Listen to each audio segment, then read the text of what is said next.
Hello,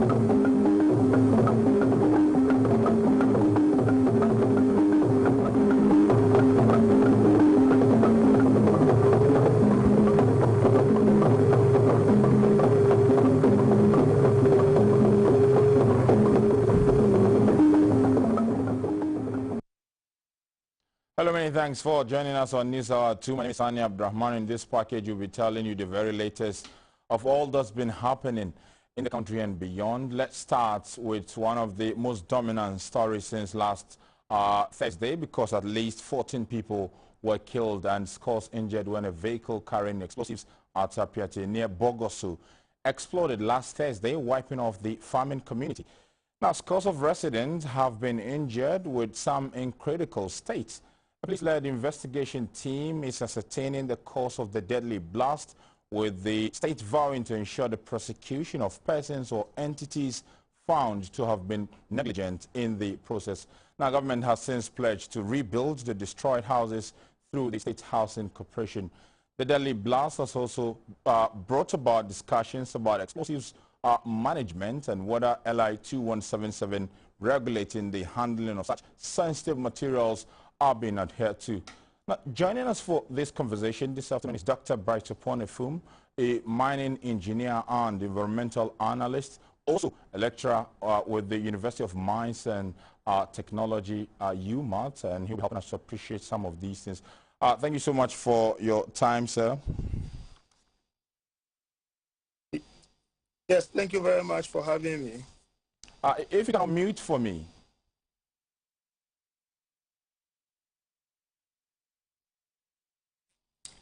Yes, am I okay? Yes, I can hear you. First of all, let me pick your thought on how the emergency services responded to the explosion before we look into some of the technicalities. Yes, thank you very much for having me.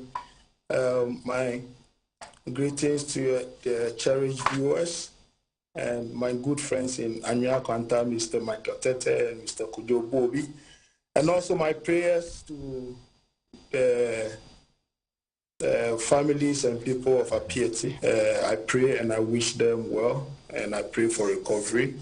Yes. So to the question, in terms of the emergency response, I think the response team was very quick to the venue, and unfortunately we were expecting the carrier of the explosive and the police escort to initiate the response team. That's according to the LI 2177, the essence of having a police officer moving with the explosive.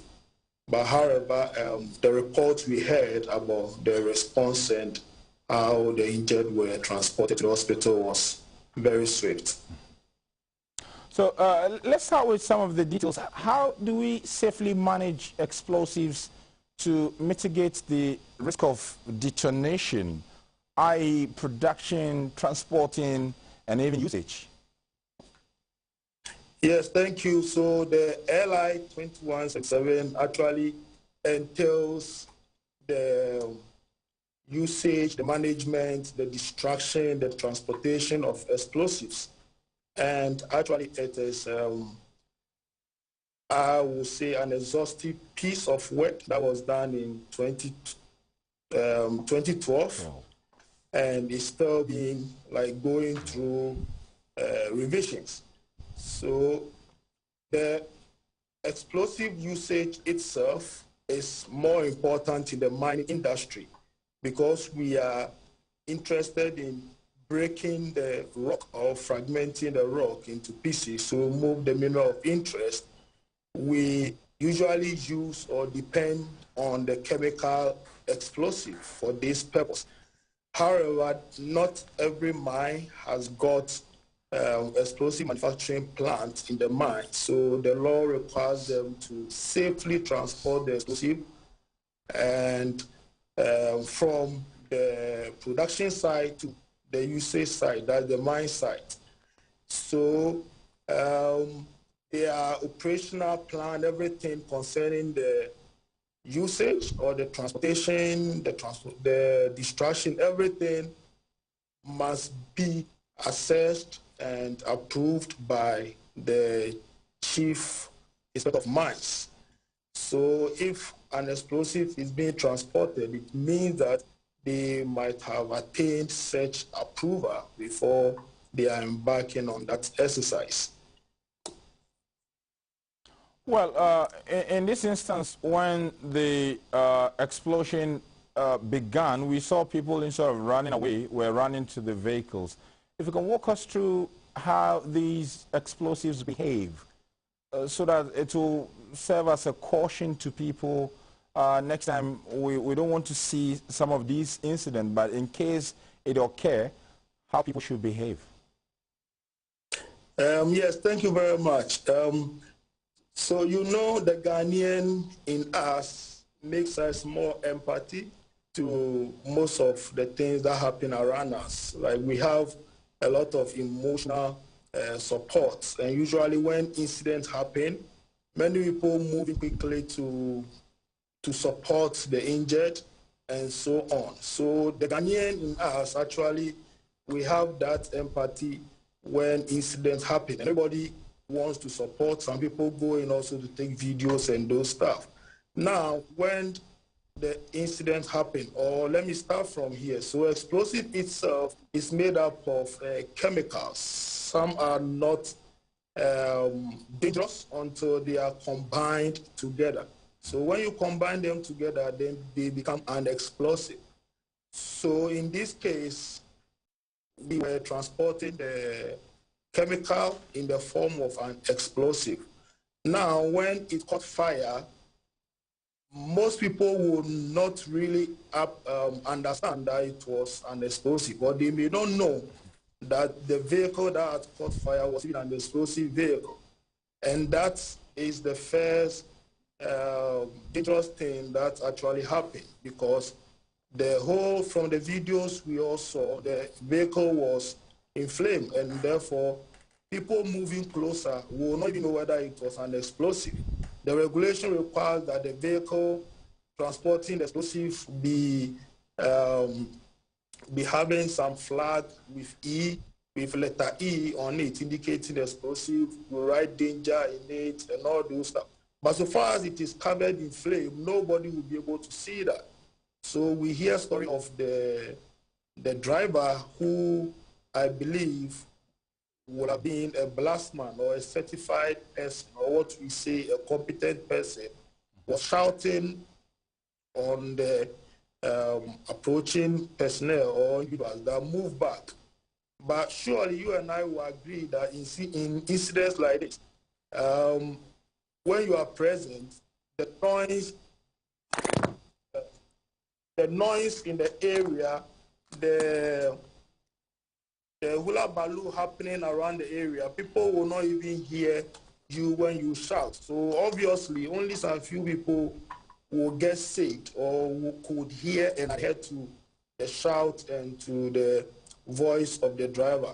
Okay. So I think, yes. Well, that leads me to my next question, because the Minerals Commission has indicated that it will release new guidelines to reinforce the transportation of mining explosives. And I was wondering if LI 2177 itself needs some reformation since this incident and what's ensued in the whole process. Yes, I agree with that. I've used the LI 2177 for over 10 years now.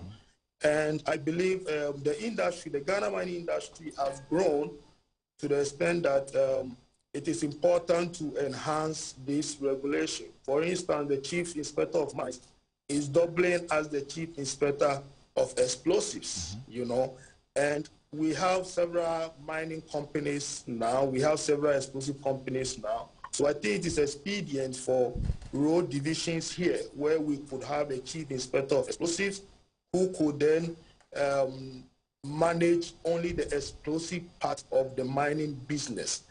And there are several things. For instance, I believe strongly that if the driver was having a megaphone in the vehicle, then it would have been a good purpose, like to have served a good purpose where he could make announcements in the megaphone. Most people around the area will flee the incident rather than approach the incident. So at the end of the day, we hear stories of the driver indicating he has saved some people, some school children, definitely because they heard his voice. Maybe it was a megaphone or something like that. Then they would be able to hear wherever that you are within the perimeter of the incident, and you, like, people will flee from this fire.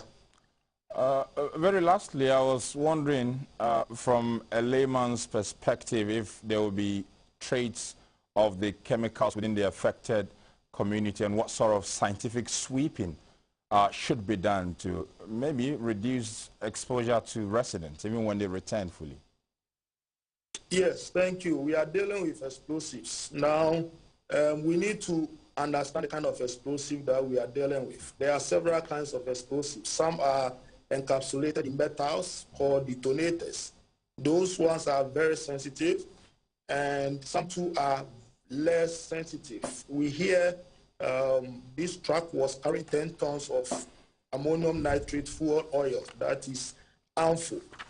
If that is so, then it makes the re-entry of the town very easy, because when harmful catches fire, it burns. And in this case, we saw the burning was very high, and it couldn't deflagrate by burning alone, but it detonated and caused the explosion. So we are very certain that if it is only harmful that was in the vehicle, then there wouldn't be any traces of explosive in the community that will be of a problem. Now, the other things that may be of a challenge when we are to re-enter the town or go back to the town and clean up will be the devastating structures that have been destroyed, you know. Like, for instance, due to detonation, there are a lot of ground vibrations that were generated. Some of the buildings, the foundations have been weak.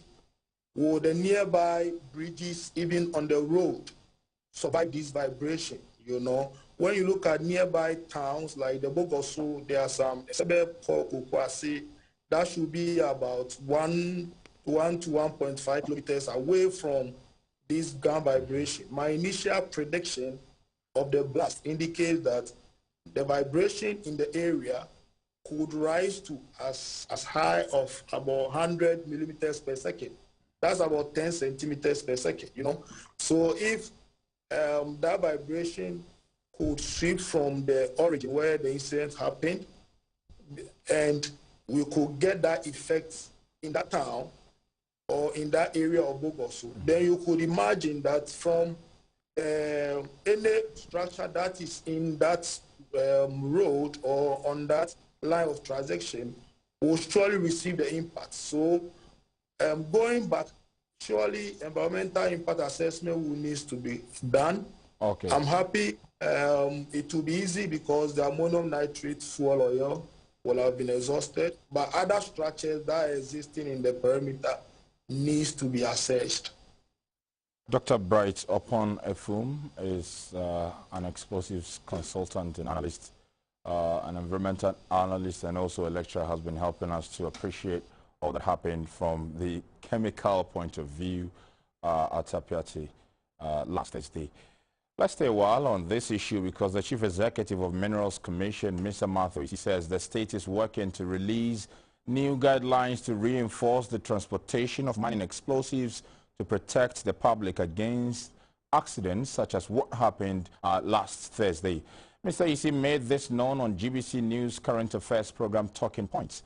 He educated the public on the transportation process and what is being done to improve safety at the mining sites.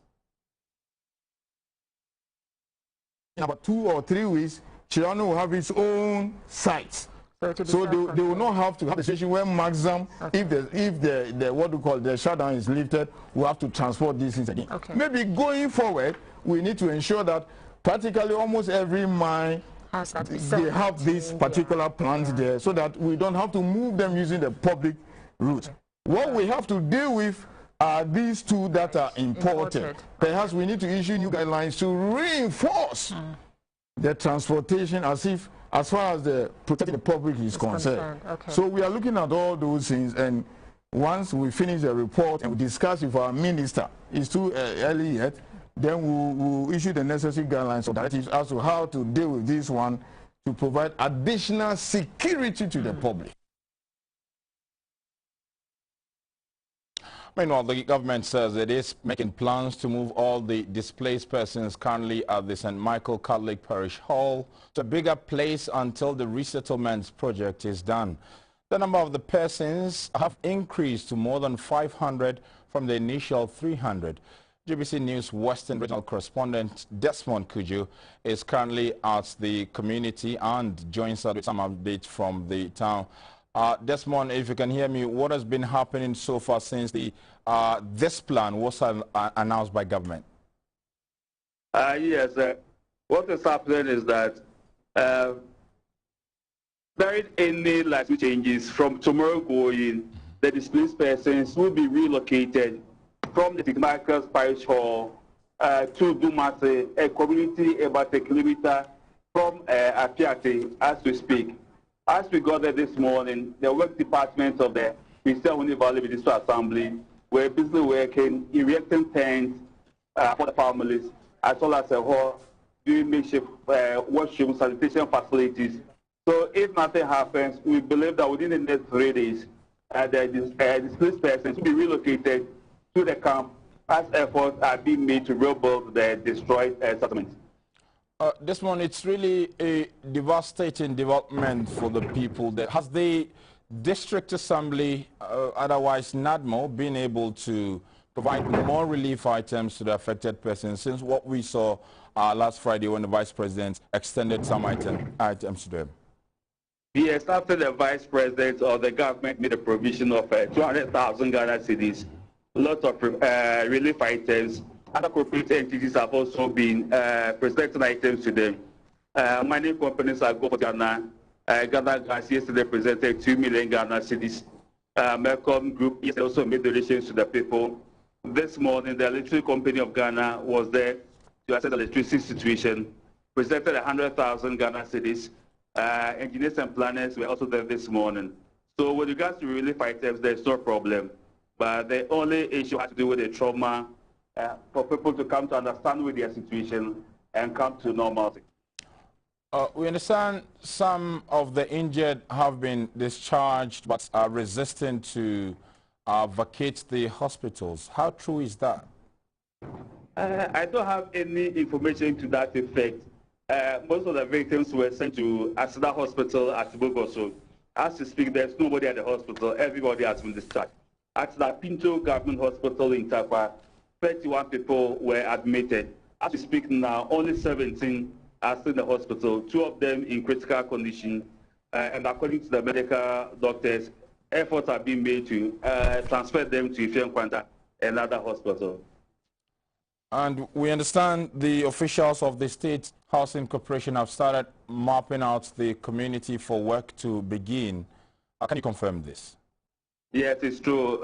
They've been there since the incident happened. A day after the Vice President visit, they are around assessing the situation, doing the markings for them to come up with a plan for the resettlement. Desmond, very finally, give me a sense of feeling in the community, right from the explosion and the kind of support and love that has been extended to the community since last Thursday. The only issue that I have seen has to do with the formation of a committee to oversee the relief items and donations coming from individuals and corporate bodies. Those we talk to are not enthused about what is happening. They believe they should take charge of the issues in that they are the victims, they are suffering. So if there's any donation or anything going to them, they should actually be in charge. Apart from that, there's not been any other issue that we are not aware of, apart from the health issues that we are all aware, the death, the injured, and the displacement. People are not in their normal abode. That is the situation that we have. Thank you so much for bringing us up to speed on the developments in Apiachi, where we know at least 14 people have died from a deadly blast since last Thursday. In some of the day's other stories, a report from the BBC says the United Kingdom has begun withdrawing its staff from the British embassy in Ukraine following warnings of a Russian invasion. According to the reports, there have been no specific threats to British diplomats, but about half of the staff working in Kiev are likely to return to the UK. The US has also ordered relatives of its embassy staff to leave, saying an invasion could come soon. Russia has denied plans for military action, but thousands of its troops have massed up at its border with Ukraine. Members of the North Atlantic Treaty Organization NATO alliance, including Denmark, Spain and Bulgaria, are sending more fighter jets and warships to Eastern Europe to bolster defenses in the region. Now, on Friday, the foreign ministers of Russia and the US held what was called frank talks in an effort to reduce the chance of a wider conflict in Ukraine. Pro-Russian rebels have been controlling larger parts of eastern Ukraine since a ferocious war erupted nearly 8 years ago. Some 14,000 people were killed and at least 2 million fled their homes before fragile peace agreements were brokered. The US and NATO allies have threatened new sanctions if the Russian military takes action. We will engage a security analyst to help us appreciate some of these dynamics and what it means to the world. And for this discussion, we have Dr. Vincent Jali-Mensah, a security analyst and also a lecturer at the University of Education, whereby he'll help us to examine the implications of this latest development. Doc, if you can hear me, thank you so much for your time this afternoon. Thank you for having me. What is happening between Russia, the West, I mean NATO alliance, and what does all this mean to the world? Can we take it for granted? Is this something that will just pass by, or it has greater consequences if the world doesn't attend to it? Of course, it's something that will have greater consequences if the world doesn't pay attention to it. You know, the last time it happened from 2014, it had implications for oil prices. It has implications for travel and other things. So definitely, it is something that will have consequences for the world. And also, it's important to note that this is something that has been ongoing for many years, and particularly got exacerbated by the return of Russia's president, who is now the former Prime Minister, Vladimir Putin, who thinks that Russia must become great again. So has taken time to build the army and to build its defenses. It started from Georgia and moved to Ukraine now, because Russia will do everything to protect its territorial integrity and to ensure that the Western world doesn't come too close to its borders. So it's something that will be ongoing, and it will not end today, it will not end tomorrow. Well, Russia has indicated that Ukraine intends to join NATO and consider this a threat to it, obviously because of their geographical proximity. How is this a problem to Russia?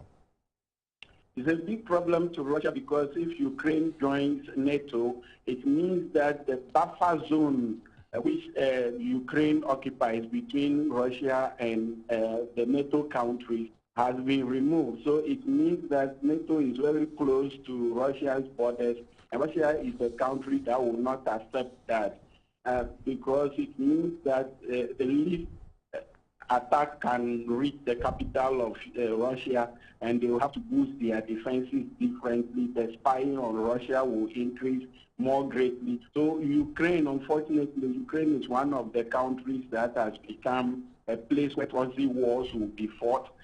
Mind you, let me make it clear, the big powers have a commitment and they will never clash in battle. What will happen is that they will sponsor forces to fight. So NATO is going to be boosting Ukrainian government forces because the government in power is pro-NATO. They are going to be boosting their powers to be able to defend and give Russia enough problems. Russia is going to sponsor separatists to give Ukraine a lot of problems. But when Russia decides to invade Ukraine, it is unlikely that the NATO forces will try to move in there, because that would be catastrophic for the world. It will be a disaster. It will affect all of us. So it's what will happen will be proxy war that you will see.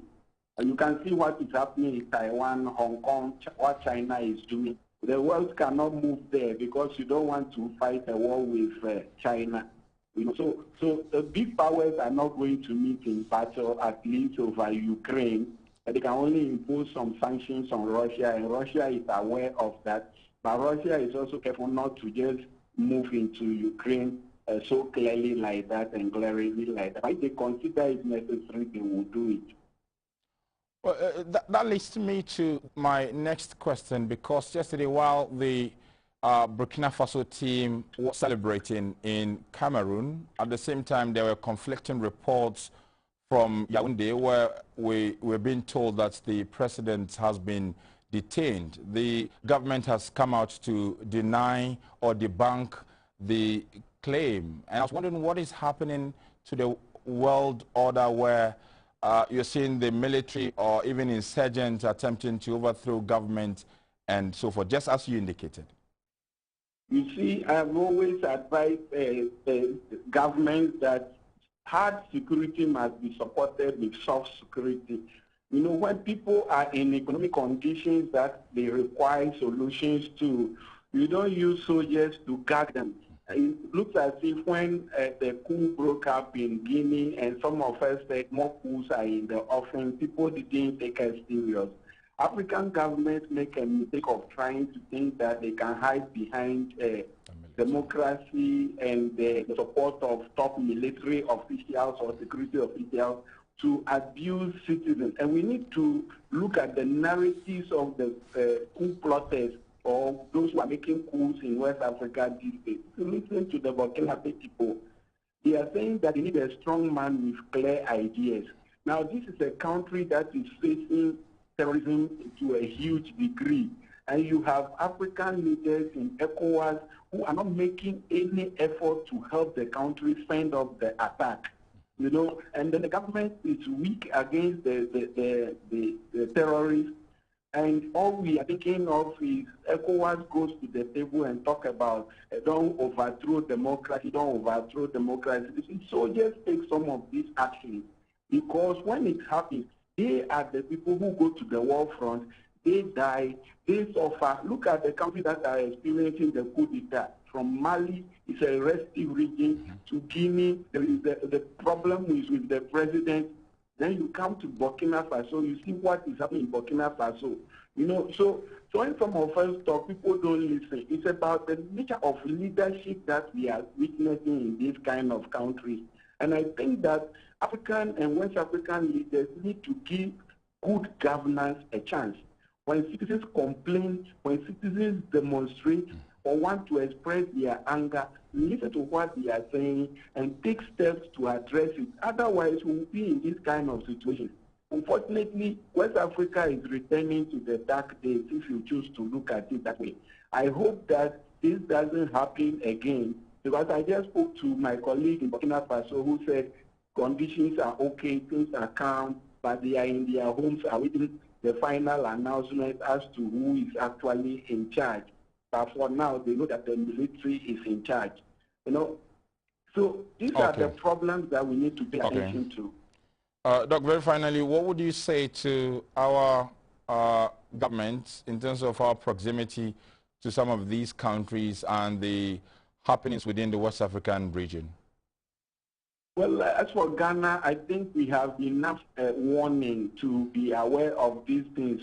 Cote d'Ivoire is unstable, Togo is unstable, Burkina Faso is unstable, and we need to ensure that we put measures in place to check our borders. But the most important threat to any government is an implosion internally.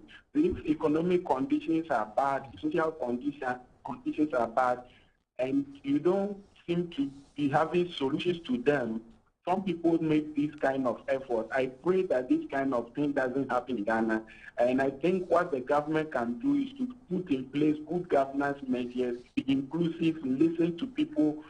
When there is economic crisis, put in place measures that can alleviate the sufferings of the ordinary citizens. And then people will have support for you. People will know that you have ideas for the future, and then you can have peace in your country. Don't gag people. Don't prevent them from demonstrating. Don't prevent them from expressing their views. Put in place measures to hear their pain and their stories, and put in place measures to try to address them. I think that would be useful. Doc, thank you so much for being there always. Now, following developments in Burkina Faso, GBC News spoke to a political counsellor of the UK High Commission in Ghana and Burkina Faso, Dr. Joseph Whittle, in Accra.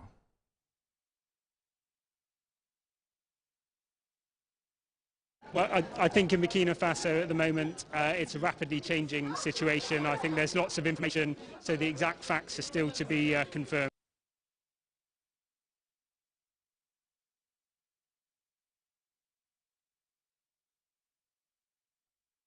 We cross over to the Ghana-Burkina Faso border, where my colleague Samuel Ayama has been monitoring developments there and joins us with some details.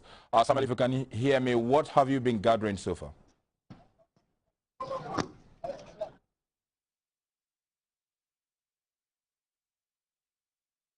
Hello? Yes, Samuel, if you can hear me, what have you been gathering so far? Yeah, thank you very much, Sani. As we speak, the Burkina border, as we speak, you see the security personnel, particularly the military, the immigration officers, I beg your pardon, they are here making sure that all the trucks that are coming in from the Burkina end of the country, they check them and ensuring that they don't come in with any weapon or something of that sort. And those also going out there or going into the Burkina, they also subject them to thorough check before they allow them to move in there. And then when you move around the road, you realize that some of the drivers, they've parked their vehicles on the shoulders of the road. When we approached them, they told us they have some kind of fear because of the issue in the Burkina Faso. But some are going in there. We've seen some of the trucks going in there, and we don't know what actually they are going there to do, because we spotted some of the women who trade in tomatoes moving to Burkina Faso as we speak. So if I get you right, the tension has affected business activity within the area? That is true, Sani, because some of the women, even those here, they said they are living in fear because of the situation there, because here is a border town, and then the border residents, as they describe themselves, they are not happy with the situation because the businesses are not putting, or they are not getting the needed revenue as they used to get here, especially this time of the year where the traders in tomato, or like the women from down south, they travel all the way to Burkina to buy tomatoes, and they also follow them and then buy some of the tomatoes in small sacks, in making sure that they also sell here and then get something to feed themselves and their family. So it has really affected the economic activities here in Paga, particularly those are the border, describing themselves as border residents. Samuel, keep your eye on the development. We'll come back to you for more in our subsequent bulletins. Now, back to Accra, the directive for basic schools, including kindergarten and junior high schools, to change the trimester-based calendar to a semester-based one last week was received with controversy, with many teacher unions kicking against it.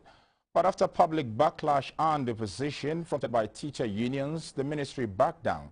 The basic schools pupils will now be in school from January to April 14 for the first term and resume on May 10 to August 18 for the second term. The third term will begin from September 13 to December 2022, all in 2022. Mr. Kwesi Kwartin, spokesperson for the Education Ministry, joins us on phone for some details on all these developments. Thank you so much, Kwesi, for your time this afternoon. Hey, good afternoon. First of all, let me start with one of the concerns raised by some of the teacher unions that led to the decision taken by your ministry, that there was lack of consultation even when the decision to revert or to change to the semester base was taken. There was no proper consultation with the stakeholders, and I was wondering why that happened. I think probably the right word, especially from them, should have maybe be maybe not a detailed consultation, because if you say lack of consultation, I will be very surprised, because there are documents, of course, to show, and there are records to show that indeed the teacher unions were part of the process that led to the decision of the semester timetable. And so to say that there was a complete lack of consultation would be quite surprising to us in the ministry.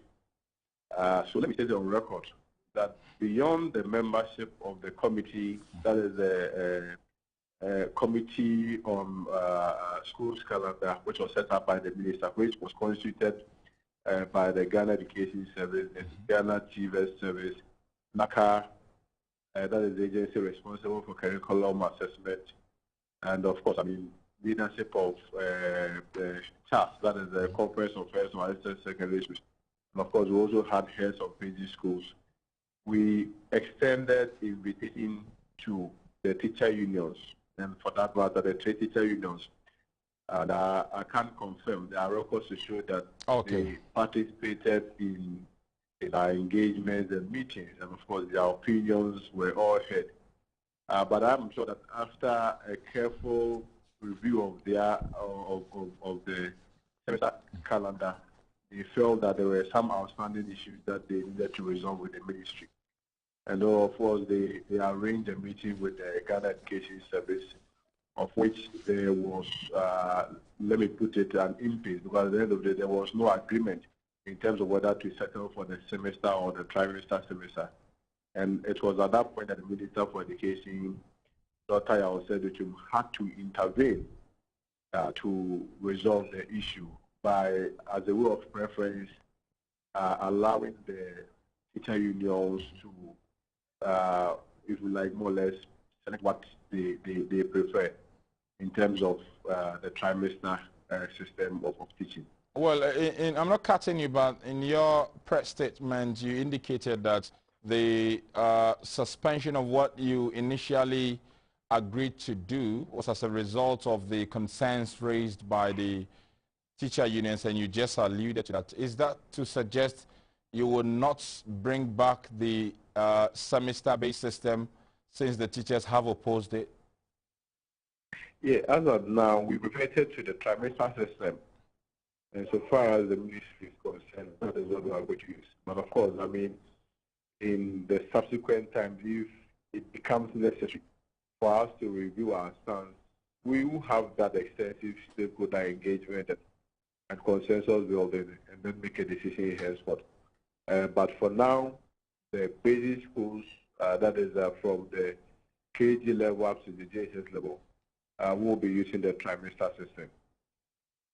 One of the strong points for the adoption of the semester-based system from your side was the fact that there will be more contact hours, which will lead to improved tuition. And the teachers argue that this argument, it has no basis in research or any theory to back it. And I was wondering what your response will be. If you had listened to the argument that were advanced, of course, in support of the semester system, at no point did any of us, in terms of our official position, suggested in any way that they were going to increase the contact hours. Because whether semester or trimester, at the end of the day, teachers are supposed to teach for 6 hours within a day, which translates into 30 hours within a week. And of course, if you look at the entire academic year, 40 weeks, they were supposed to teach for 1,200 hours. So even if you look at the two systems, in terms of learning outcomes, there is no inherent advantage between any of them in terms of the learning outcomes. So I do not think it was a matter of we do that are part of the aligning the timetable. We needed to harmonize the timetable from the basic level up to the high school level. That was also one of the reasons why we felt the alignment was necessary, so that you achieve that level of harmonization from the bottom, that feeds the top. And I'm not sure the suggestion was because we wanted to increase the contact, but in terms of learning outcomes, they are literally the same. Okay. Very finally, in the last 2-3 years, we've seen quite some changes in the educational system at the basic level. And many have raised concerns whether the education system has a bit of challenge, that it seems to be out of control, and that managers of the education system are not able to bring closure to these problems because one policy this year and the next academic year has another policy. I largely agree with such people, but of course within a certain context. Of course, there are a lot of reforms. And if you look at the education system that we have, an education system that we're not training students to be assertive, that we're training students to be critical thinkers, that we're not training students to be problem solvers, obviously have no relevance on our socio-economic transformation. And then you have this minister, Dr. Yawasebichum, bringing a lot of transformation to the education front. What I admit is a challenge is the level of communication that the ministry have been probably having with these stakeholders. And in this context, the good people of Ghana, where I feel that there is some level of misunderstanding between what the ministry is doing and what the public also appreciates. So in terms of communication, I admit that the ministry may have to do more. I'm sure if the people understand a lot of these reforms, certainly we are not going to get this backlash, and people are also going to appreciate the kind of reforms that the minister, of course, and the ministry largely is bringing about. So for me, it is not a way of a matter of confusion. It is a matter of the ministry with its all stakeholders deepening its communication, so that a lot of people will be able to appreciate the kind of reforms that we are having. I'm not sure any Ghanaian have a problem with education. I am not sure Ghanaians have a problem with the reviewing of our curriculum. I am not sure Ghanaians have a problem with building the ultra-modern education structures, especially at the high school level. Okay. I'm not sure Ghanaians are against access, increasing access to education or taking other measures to improve the quality of education. What I think is a problem that we do admit is the channels of communication that we feel the ministry must do more, so that people appreciate what we are doing.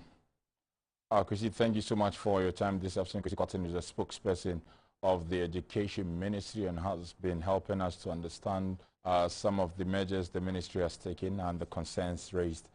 Now, the Commission for Technical and Vocational Education and Training, CTVET, has granted amnesty to students of tertiary institutions, including the 10 technical universities that were affiliated with the SWL National Board for Professional and Technician Examinations, NAPTEX, offering diploma and HND programs from 2000 to 2001 academic year to date.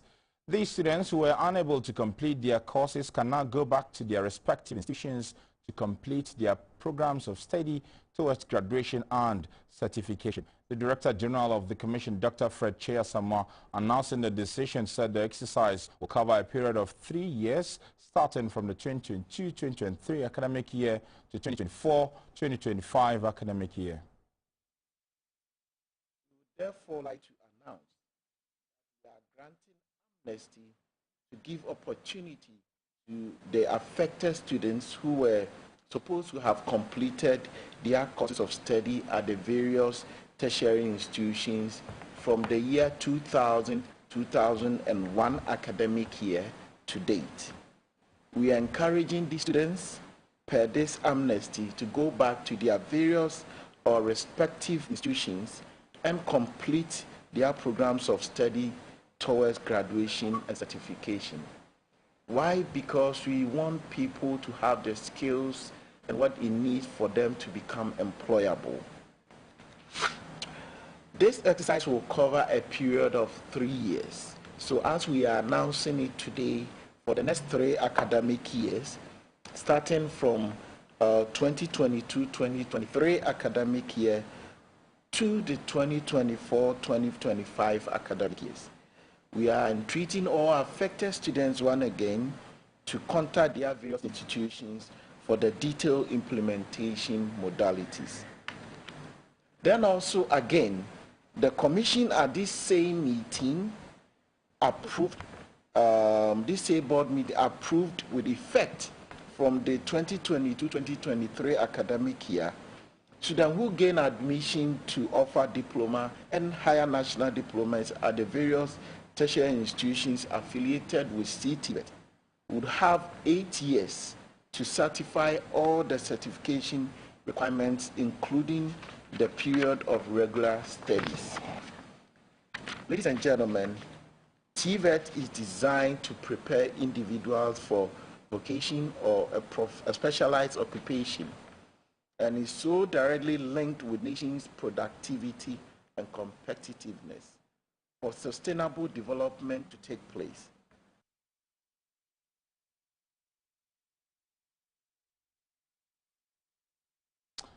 The Ghana Armed Forces has stated categorically that a suspect in several videos and pictures on social media platforms of the arrest of a car-snatching syndicate at Bupe, who are alleged to have attacked and snatched a car from a victim at Tamale, is not a soldier of the Ghana Armed Forces. A statement signed by Andy, Commander Acting Director of Public Relations, dismisses assertions that one of the suspects who is seen wearing military camouflage uniform is a soldier with the Ghana Armed Forces. The statement added that the Armed Forces is worried about the rising spate of impersonation by civilians, either wearing military uniforms or posting of fake pictures of themselves as military officers to defraud unsuspecting Ghanaians. It said the unauthorized sale of military uniforms and military parts and gadgets by some vendors contribute to this state of affairs and is inimical to national security. Per the statement, the Ghana Armed Forces is ready to cooperate with the police to unravel the source of the military uniform in this particular incident and to stop the unauthorized sale of military uniforms across the country. And the statement is calling on Ghanaians to be confident to provide information to the security agencies in order to nip this trend in the bud. It advised the general public to be circumspect in dealing with persons who pose as military personnel.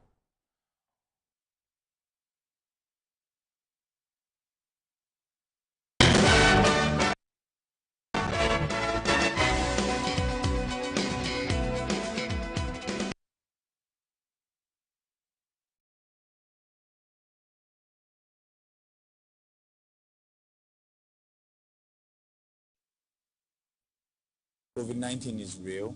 I'm vaccinated, and I'm pleading with all Ghanaians to also get vaccinated.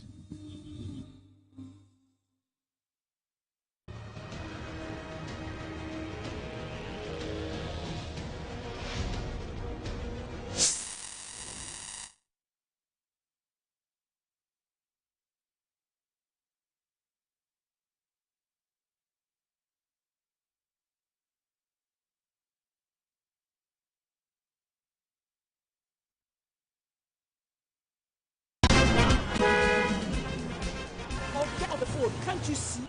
Hello, ma'am. So you've applied for the devil's work? Oh, yes. It's such an easy job, you know. I have passion for it. Tell us more. I have a tight schedule.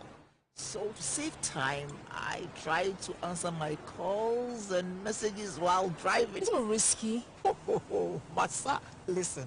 120 kilometers per hour on a 50 kilometers per hour road, Grammy, I do. And small talking on the phone take a while driving. You say it is risky. It is not. But you and your kids are not strapped in. I know. And these children, they are tough. Don't mind their body. So how do you feel about yourself? I feel proud. I love my job.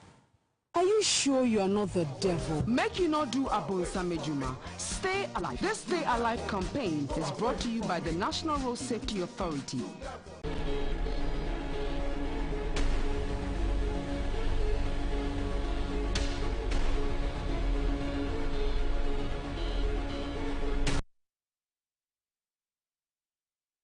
You are still watching News. This is Business, and my name is Esther Edu Ohumeu.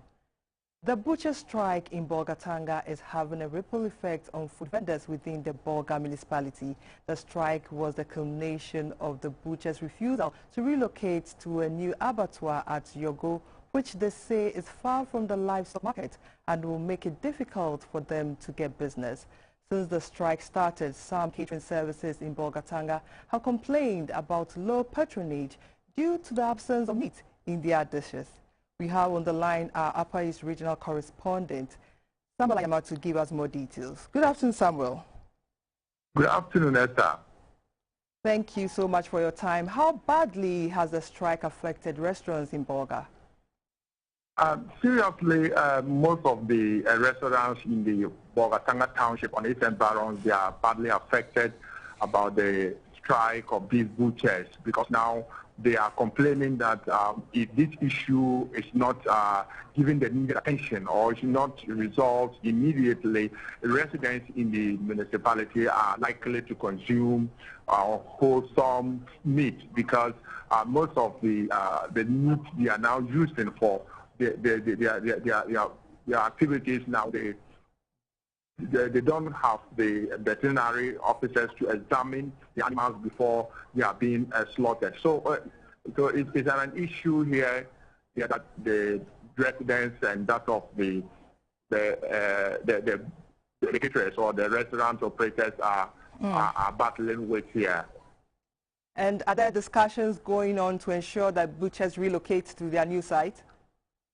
Yeah, at Borga Assembly, they have still maintained their stance. They said if they are not ready to move to Yorogo, a suburb of Bogatanga, they will not also open the old place that this assembly locked it up recently. So it's an issue, but now the assembly has even provided a ban for them, so that when they slaughter their animals at the new abattoir, they can carry the meat back to town and sell. But they said the ban is not road ready. So for now, they are not ready for the ban. And again, they are asking that the Borga Assembly should move them with the animal market, which is currently at the center of Bogatanga, to that new location, so that when they buy the animals, they move in there and sell. But the assembly is saying that they are also discussing that issue with the